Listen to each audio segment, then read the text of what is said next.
Murasaki Shikibu is known as the author of the Tale of Genji, having written both this tale and her own diary narrative while in service to Fujiwara no Shoshi, Empress to Emperor Ichijo.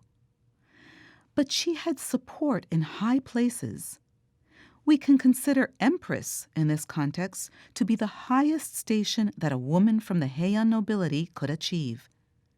And not only was Shoshi the Empress, but she was also the daughter of Fujiwara no Michinaga, the minister of the left and the most politically powerful man in Japan at the start of the 11th century. Murasaki Shikibu's diary has an entry from the winter of 1008 telling of how Empress Shoshi's ladies-in-waiting turned a tale into fine books. It does not identify the tale as the Tale of Genji, but it does indicate that a large number of ladies-in-waiting divided up the work of transcribing the story, suggesting that it was a long enough tale to require so much labor, and leading us to surmise that it was in fact the Tale of Genji.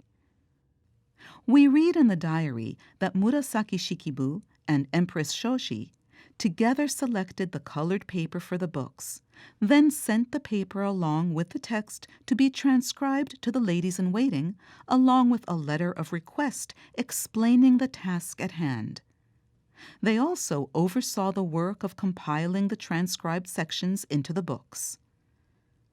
Another interesting detail in the diary is that Shoshi's father, Michinaga, came to observe the work of producing the books. We read that he gently makes fun of his daughter Shoshi, but then makes a gift of high-quality extra-thin paper, as well as fine brushes, ink, and inkstones. At that time, before the development of printing, the work of putting together books all had to be by hand. Each letter had to be written out, and the books needed to be physically put together. It was more work than any one individual could do alone. The project to make books out of a long narrative that Murasaki Shikibu describes in her diary surely involved a large number of ladies-in-waiting. In other words, it was a collaborative effort. One way of thinking about it was that in addition to being the author of the tale, Murasaki Shikibu was the director of the project team. This would then make Shoshi the producer and Michinaga the sponsor. It's worth emphasizing that the Tale of Genji was a long-form literary production made under the supervision of the man who stood at the top of the political world, produced using the fine materials that he supplied. And it was not just the most powerful man involved in the project, but also the Empress, the most powerful woman at the time. Unlike today, back then it was no simple thing to acquire the necessary materials for a project like this.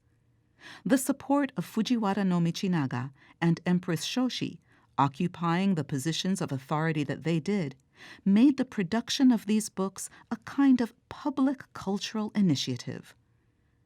In other words, we should not consider the Tale of Genji to be the work of a solitary literary genius toiling away alone in their study.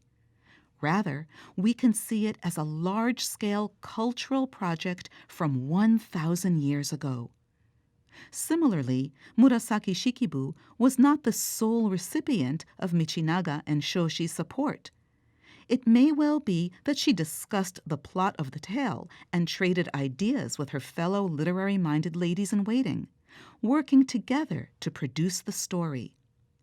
This theory of collaborative production has been gaining prominence recently among scholars who research the Tale of Genji.